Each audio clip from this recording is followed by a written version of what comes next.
finish line where it's all worth it. And those are the ones that really give me a lot of gratitude for ending up in this position, and that I get the opportunity to have those experiences. Welcome to the Beauty Talk podcast, where we feature how the best medical practitioners help their patients to look better, younger, and healthier. Now, enjoy the show, and here's your host. Daniel Gao here. I'm the host of Beauty Talk, where we feature the top medical practitioners in health and beauty, both inside and out. I have Dr. Alisha Armstrong, who is a doctorate-prepared nurse practitioner with 24 years of experience in the medical field, ranging from adult and children's emergency room, surgical ICU, trauma ICU, neonatal, and pediatric ICU. She spent much of the first half of her career at Vanderbilt Children's Hospital working in pediatric trauma and surgery, where she was given the opportunity to publish a chapter as the primary author in a pediatric critical care nursing textbook. Upon starting a family, she and her husband returned to her hometown of Chattanooga, Tennessee, where she became the pediatric program director for graduate and undergraduate nursing at the University of Tennessee at Chattanooga. While teaching at the university, she was working in the pediatric emergency room and raising 2 young boys. It was during this time that she sought out aesthetic services and began to fall in love with the world of aesthetics.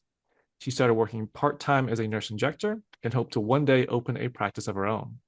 Fast forward now, 10 years later, and she owns Premier Medical Aesthetics, which now has 3 locations and over 4,000 patients. So Dr. Armstrong, welcome and glad to have you here. Thank you so much, Daniel. Thank you for having me. Yeah, so I want to dive into your story. Like, how did you transition from pediatric emergency to now aesthetics? Yes, it's kind of a wild transition. I get asked that a lot. I was very passionate about pediatrics in the beginning of my career, still love that area and that field. I also was a bit of an adrenaline junkie, of course, when you first get into it, and I wanted to be, and the worst of the worst, kind of like loved that adrenaline when a critical patient comes in and it's all hands on deck. And then, of course, you grow and you mature and you kind of appreciate a day where you kind of know what to expect and you want more of a predictable day. But more importantly, I feel like I got compassion fatigue in that field. I also had children of my own. So working in pediatric ER began to hit a little bit differently when things, would come in that I could relate to more. And then honestly, I started to do some Botox and things like that. And I had a 6-month-old and a 2-year-old and just felt really worn down and kind of like I'd lost myself physically, just didn't recognize myself in the mirror anymore. And I just was so exhausted, of course, working night shift and raising 2 kids. And I really loved how uplifted and just confident and started to feel like myself again, that feeling after I would get the aesthetic services, even just Botox, just kind of made me feel like, oh, okay, like, I do feel better. I look better. And so I thought that was really cool.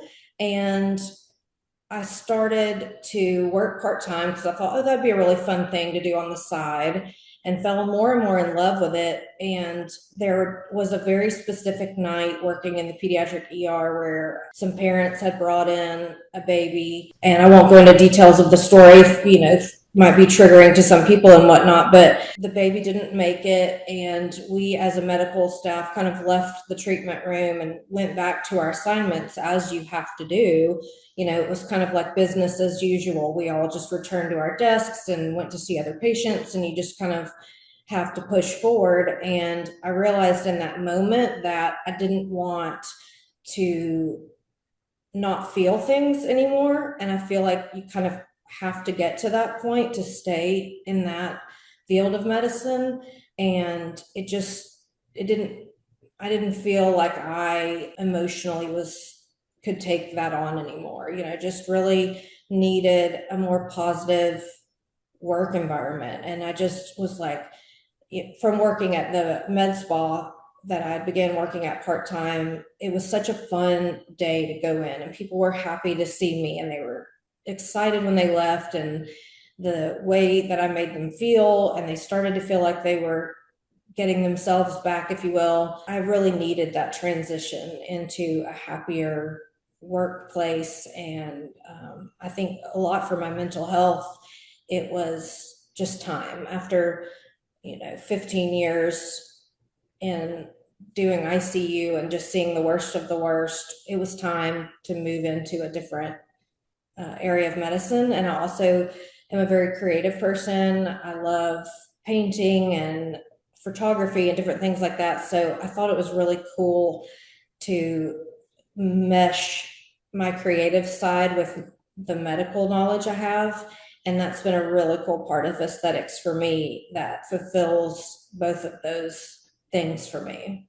Wow, that's an incredible story. And just Yeah. what you were telling it, like I can imagine a lot of people being in that situation, dealing with emergency situations and just having to do that day in and day out. And it could just really wear on you.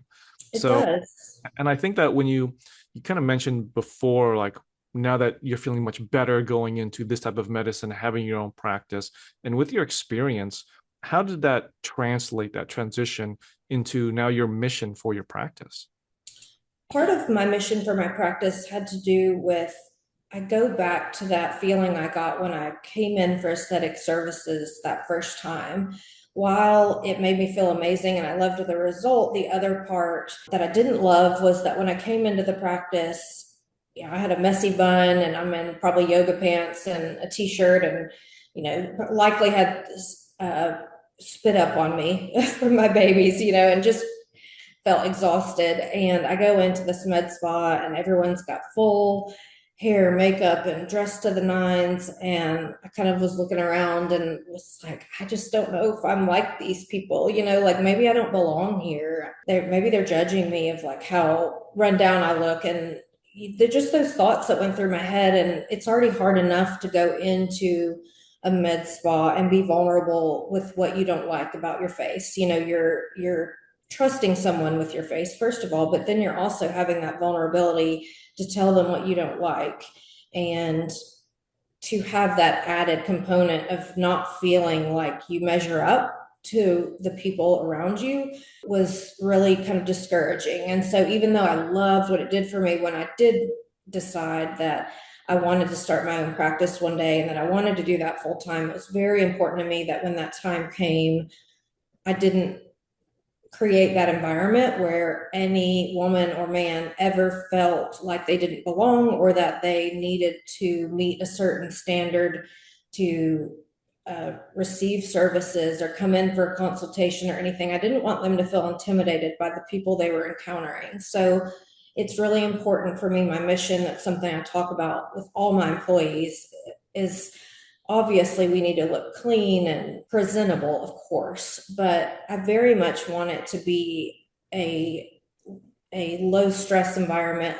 I want patients to feel comfortable coming in after they've been to a workout and they're sweaty, or after they've been working in the yard. And we often get people that come in and they'll say, sorry, I look like this. I've just been working out, or I've just been on a run, or I've been running errands with the kids, and they always apologize. And I always think that's so interesting. And I don't know what that says about us as a society, but I'm always like, I never want people to feel like they have to apologize for how they come in.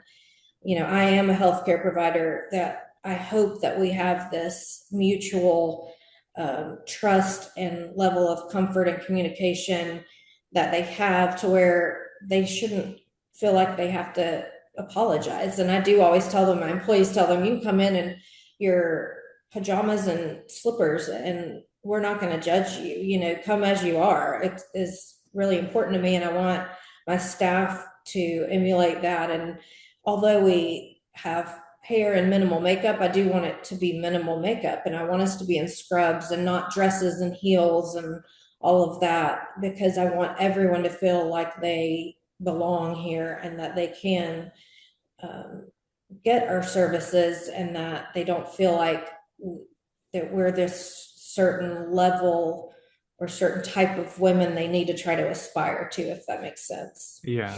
I think you bring up an amazing point. And I love your mission. I love your vision, because I've interviewed lots and lots of practice owners over the years, and no one's ever actually brought it up the way that you brought it up, is of when your clients, when your patients come in, they're self-conscious about, oh, like, are they looking down on me? Do I really look not very good? Like, and you really hit on the head. Like, you're really addressing that unspoken fear, that unspoken idea in their head. So I think it's fantastic that you've actually addressed, like, you made it a point to address that, because I mean that's how you felt, and I feel like a lot of successful business owners, they are able to set up a successful business because they went through something themselves, and they're like, I want to make sure that I address that in my business. So I think that's fantastic. Now, within your practice itself, what are some of the most common treatments that your clients come to you for?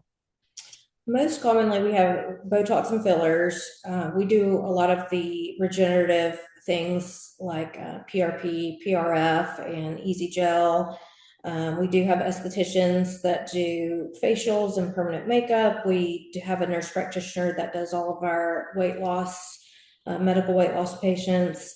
So those are probably the main services that we see. We do have some body sculpting machines like the M-Sculpt and the M-Tone and even the M-Cella. So the M-Cella deals a little bit with urinary incontinence. So that's really cool. It's very easy. They can sit. It's actually just a chair that basically performs their Kegel exercises while they sit. And it's a really cool addition to the practice because they can, while they're numbing for something else, they can go sit on the chair for 20, 30 minutes and, work on that as well. So I definitely want to continue to build the practice as a kind of holistic approach. I often tend to be a little bit different than maybe some other offices in that I'm kind of a minimalist, which you probably don't hear a ton in the field. I am known for, telling a patient, if they ask my opinion, do I need more lips, this, that, I want to be able to be honest with them. A side of this industry that a lot of people don't talk about much is the financial aspect for the providers.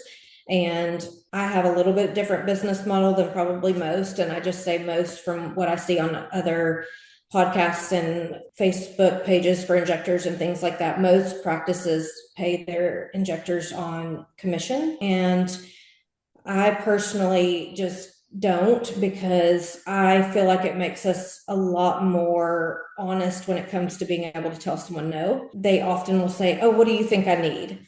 And we have to reroute that and say, no, it's not about me. It's not about my face.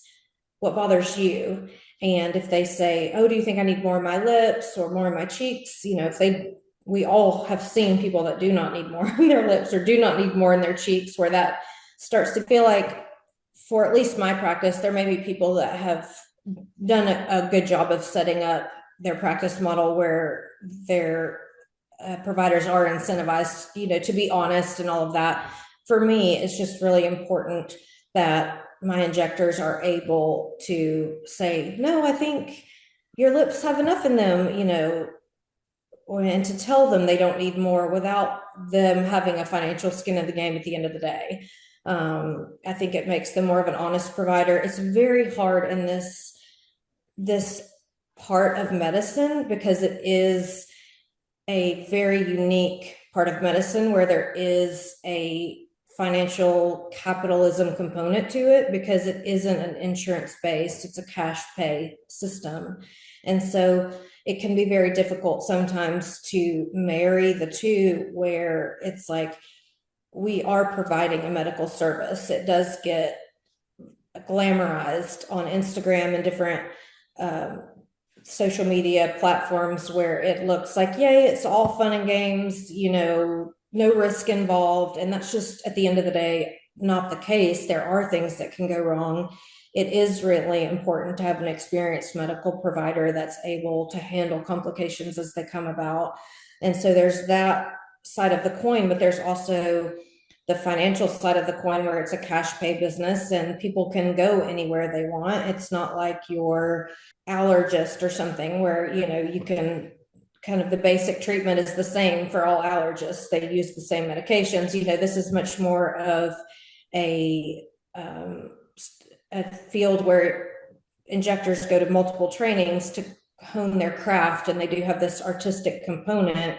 And so it's really kind of a unique blend of the two that can be hard to manage. And so a lot of times when, say, reps come in or something and they're saying, oh, let's talk about how we can increase your ticket price. I hear that a lot. And I'm the first one to say, that's not really what I'm going for. I'd rather them come to us for years and years than to try to have these methods to increase ticket price, if you will, because that to me means I'm maybe recommending things that they don't even need. And so I think that's a little bit different about our business as well. Is I would much rather them have a great experience, come back in 3 months for their Botox, rather than try to tell them all the different things that they could have done or they need to have done. And so it's kind of an interesting dynamic with that. I don't know if I answered that question well Yeah. for what you're looking for, but it's just,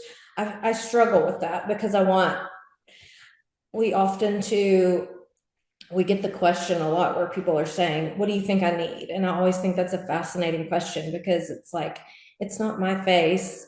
And I also don't think everyone should look like the same person. We're not all going for this Eurocentric model of beauty that is by definition unattainable, so we don't need to all look the same. And so instead of saying that, it's like, well, let's back up first. What do you love about your face? Tell me a couple of things, 2 things that you love about your face. And then let's talk about the things that you don't love and let's go from there. And then people will often say, well, this really bothers me, but this doesn't bother me that much. But if you think I need it, I trust your judgment.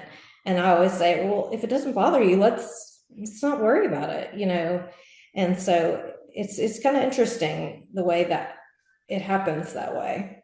Yeah, and I think that's a huge differentiating factor that you talked about, particularly in your practice and in your approach, because like you mentioned, I mean, it is a business, but there's also that human component to it, and sometimes you have to tell them no. And Yes, you do. if anything, that I think that actually leads to more trust. Because when people come to you and you said no, you're like, you don't need any more, like that's enough. Or even if they said that, oh, I want to do this, and you're like, no, like you don't need that. It actually Yes. builds more trust. So I think Sure. that's a huge differentiating factor when it comes to your practice compared to others. Mm-hmm. Now, I'm sure you've had a lot of people coming in through your doors. There's 4,000 patients you've had. I'm sure you've had even more people coming in through the doors. And I'm sure you've heard a lot of misconceptions about the treatments, about looks, things like that. Would you mind sharing maybe a couple common misconceptions that you hear all the time from your patients and your clients coming in? Sure. Probably there's definitely a fear that we encounter a lot about this field because there is so much overdone that we see, and so people have this, they think it's the product where it's like, oh, neurotoxin or filler. I'm terrified of one or the other because I'm afraid I'm going to look like, this one person I saw at the gym or a celebrity or, a reality TV star. And so I think it's important to make them understand that it is, for one, the volume of the product, but also the skill of the injector and where it's placed. And it should be a very thankless job where the best injections, the best artistic work is undetectable. And so the people that look amazing that you see out in public, most likely they've had things done, but you don't know what because they just look great. And so I think they often think, especially I hear it a lot from husbands or boyfriends, where their wife or girlfriend will come in and they'll say, oh, my husband's terrified if I get lip filler, they're going to look like inner tubes, or, they're going to look wildly insane. And they don't realize that there's a huge portfolio of fillers now that we can use that vary from very thin to very thick. And so the amount of, say, lip filler can be adjusted. We can do half syringe, full syringe. We can do a thinner product, a thicker product. A lot of my kind of baby boomer generation, they don't want any volume to their lips. They just want more hydration and kind of an airbrushing of fine lines around the mouth. And so they don't realize that there's so many options and we can cater that treatment to what they're looking for. It's not a one size fits all.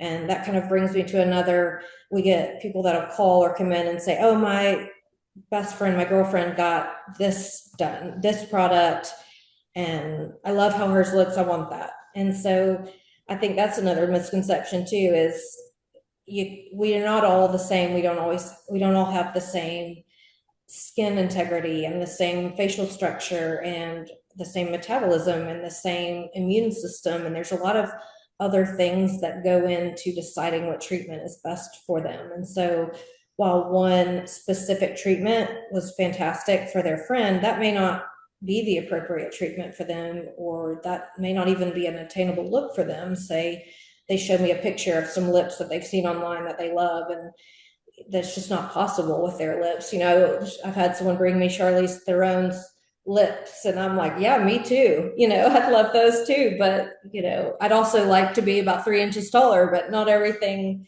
is possible. And so I think those are some of the misconceptions that we see a lot, because there is so much available to us on social media that you can watch people get certain procedures done, and that's cool. I want to get that same thing. I love that look or that before and after picture, and it should be a very individualized treatment. Even just with neurotoxin injections, you can't do a cookie cutter approach to everyone. You know, we all have the same basic anatomy, but we use those muscles very differently from one person to the other. So 30 units of neurotoxin for someone may be way too much for someone else and not enough for another person. So I think those are the things that we try to educate more about, that maybe are a little confusing for the consumer. Mhm. And within that vein of that unattainable beauty standards, especially now with social media, and then they have the filters and all that, how do you think that influences women looking for aesthetic treatments? I mean, there's kind of one side you look at it where it's not real. It's like, can't achieve that. And then there's the other side where social media has really fueled people being able to share results, and people are able to get more exposure to it, which I think has really fueled the aesthetic industry's growth. But Sure. how do you look at it as far as the individual, the woman who's looking for aesthetic treatments, and how, not the double standard, but like both of these factors influence her? Mm-hmm.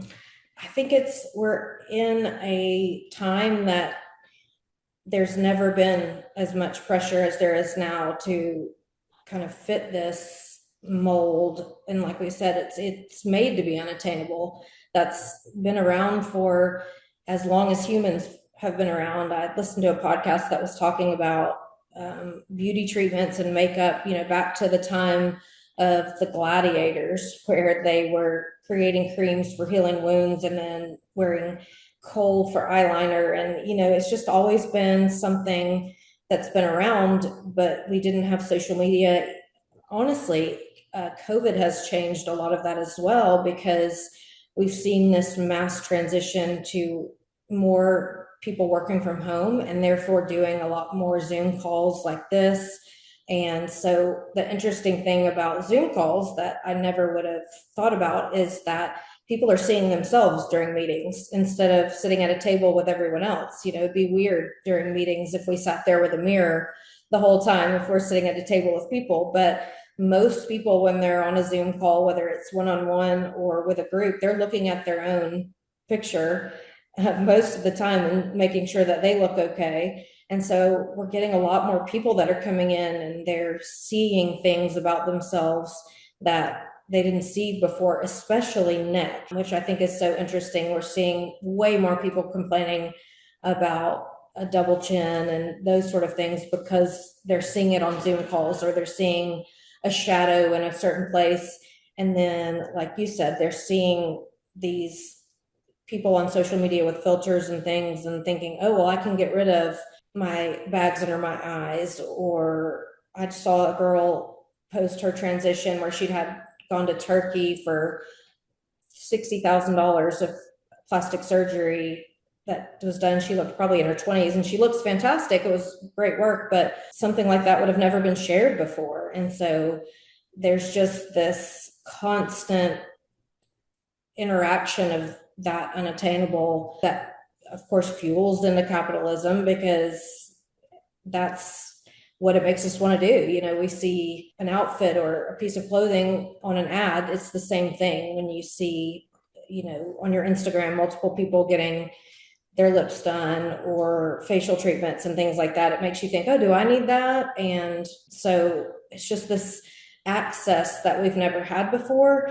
that I feel like gives us this different sense of not enough, and causes us to constantly be looking at ourselves and comparing. And that's at a level I've never seen before. Even just in the 10 years I've been in aesthetics, from the beginning to now, is just a significant change in just people feeling like they constantly need to change things, or constantly, do I need that? Do I need this? I see all these red light masks that are being advertised. Do you think that works? Do I need this? So it's just become fueled it even more, which you would think would be fantastic for my business. And it's great to have more people coming through the door, but it is, sometimes I have to kind of reel people back in and be like, you look fantastic. You don't need anything else. If you treat,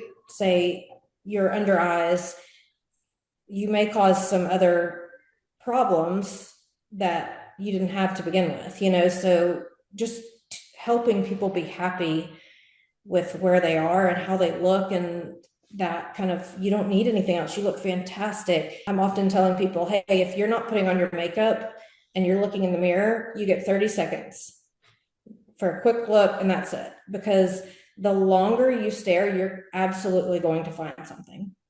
That's just how we are as humans. We fix one thing and then it's on to the next. What else do I need to fix? And of course, the longer you sit there and stare in the mirror, you're going to pick yourself apart. And so I actually am encouraging, maybe counterintuitive to them coming to the office, but hopefully it does build that sense of trust like you talked about. But, I'm probably one of the few injectors that tells them to stop picking themselves apart. So we just need that. Yeah. Now, Dr. Armstrong, I'm sure that you've had some particularly challenging cases that have come into your door as well. Is there one story in particular that really stands out of just, it was a tough case, someone came in, and really in the end, how you were able to get them a successful outcome? I always think people that have kind of like disfiguring scars and things like that are really very tough, because scar tissue is tough to deal with. They're also extremely rewarding because a lot of times those people have struggled with insecurities about their injuries. So I've had two, I think, that were both car accidents, actually. One was a lip that sustained a significant injury and almost gave like a cleft lip appearance where they were very uneven. And we had to do multiple sessions to break that scar tissue loose a little bit to balance out the lips. And she had this scar, I think, since she was in her early 20s. And I want to say she'd had it since she was about 6 or 7. And that was a really cool experience. After multiple sessions of just slow amounts of filler in her lips, we were able to get those to be pretty darn close to evenly matched. Another lady had an injury to her head where she had a large indentation to this side, and she would cover it with her hair and was very insecure. And again, we just did small additions over an extended period of time and were able to kind of camouflage those things a little better. And those were really cool because they did require me to think outside of the box. And it was multiple treatments and then that finish line where it's all worth it. And those are the ones that really give me a lot of gratitude for ending up in this position, and that I get the opportunity to have those experiences. I think the story that you chose to tell is very telling, because it's, when people think about aesthetics, they think, oh, it's about vanity, it's just about trying to maximize your beauty. But when I ask this question to practitioners all over the country, very often they come up with a story of this person just wants to feel normal again. They just want to get their confidence back. It's not about, I want to be the most beautiful person in the room. It's, I just want to be myself. Sure. So, and I think that really also really pairs in line with your vision, your mission. You want to make people feel comfortable. You want to make people feel their best selves. And so I think it's a great story that you tell, but also it kind of tells a lot about in line with your vision, your mission, and even how you yourself as a customer feels. Mm-hmm. Now, Dr. Armstrong, where do you think the future of aesthetics is going? I think the future of aesthetics is going to a much more holistic functional medicine type realm is what I'm seeing right now. People are backing off a little bit more from fillers. I do think part of that is just from the fear of being overdone, and that, is creating a little bit of a hesitancy, but we're getting a lot more interest in biostimulators and the platelet rich plasma and more of those regenerative type treatments that use your body's own natural ability to heal itself and to create more collagen. And I think that's really cool. And I hope in doing so, it will, there's always going to be those people that want to have more of a overdone isn't really not the right word, but I have a very few patients that'll say, I know you like a natural look, but that's just not me, and that's not my taste. I want kind of a little bit more of an overdone look. And so of course you get those, but by and large, those are not the majority of the patients. That's probably 3 I can think of. And the vast majority of people, the words I get are they want to look rested and refreshed. They're not trying to look like a different person. They're not even trying to look 20 years younger. They just want to look rested, refreshed, maybe turn back the clock 5 years and look great for their age, and not trying to fit this unattainable beauty standard, which I think is really great that we have that. I don't know if that is different in geography. I feel like maybe in a bigger city, I don't know, maybe like a Miami or LA or something, they would have more of those people, but Chattanooga is a much smaller city. And just in this area, I don't really get a lot of people that want the kind of reality TV star look, or if you will. But I think it's really exciting the more we're learning about how we can use our body's own healing mechanisms to reverse the clock. And that maybe will open the door to a lot more people that are a little uncomfortable about aesthetic services, and they feel better about, I could be okay with it's my own plasma. There's nothing unnatural added to it. So maybe for those groups of people that aren't comfortable with neurotoxin or fillers, they are still able to get things done, and they feel a little bit more comfortable with it. Okay. So the future is looking bright. I think so. Yeah, I think it's looking different, but it's cool. It's just we're constantly learning more things in this field. I'm always traveling to conferences out of the country and within the US, because there's constantly so many new things on the horizon that are being discovered, and some of those kind of flop, and then some of those are fantastic. So that's kind of a cool area, a cool thing about the aesthetics area, that it's always changing, and it's always exciting to see what's coming next. Okay. Now, Dr. Armstrong, what is the most important piece of advice you can give to someone who's thinking about getting an aesthetic procedure done, but isn't sure which provider to choose? Yeah, that's a great question. There are so many providers to choose from now. It's becoming, if you will, a little bit saturated, in my opinion, especially compared to 10 years ago when I first got into this. So it can be very overwhelming as a consumer. It's very confusing when you're looking at someone's background. For example, when you were saying my bio, I've had 24 years in the medical field, but not all of that has been in aesthetics. And I haven't had a syringe injecting these products in my hand for 24 years. If I did, that'd be amazing, but that would be misleading to someone. And so questions they need to ask when they're looking for a provider is not even how long have they been in medicine. A lot of people, our medical director is a plastic surgeon who's been in practice for 40 years. Obviously, yeah, between the two of us, we have 64 years of experience, but that's not going to tell you how good I am or the other injectors here are good with a syringe. So they need to look for someone medical first and foremost. Everywhere in the US that I'm aware of, at least I know in Tennessee, you have to be a licensed medical provider to inject. So they need to be an RN, NP, PA, or an MD to inject. This is a medication we are assessing and dosing. So kind of looking at their state regulations and making sure they know who should be injecting. But for the most part, that's really easy to find.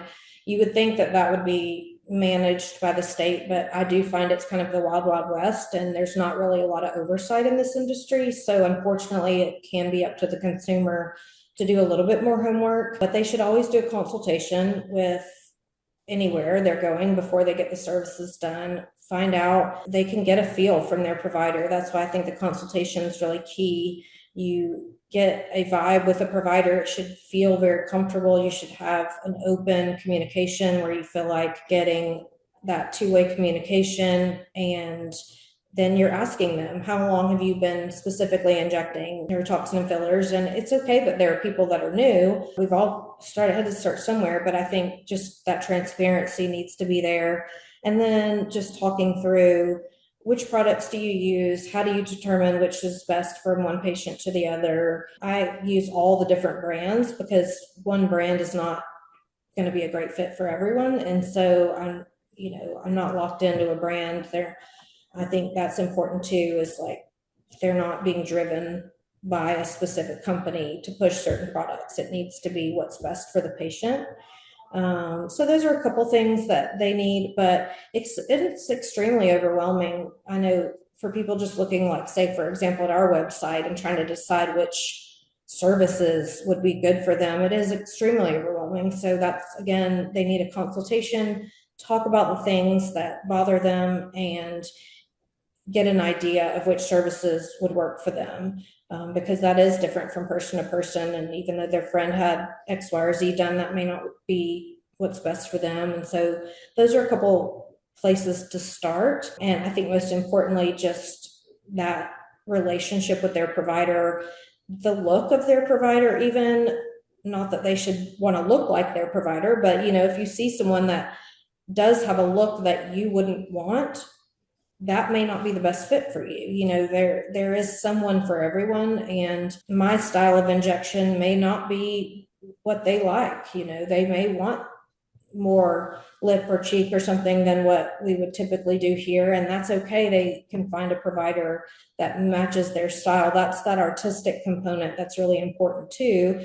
Like, you're choosing a plastic surgeon, you love their specific work, and so they definitely will find the provider that is a good match for what they're looking for.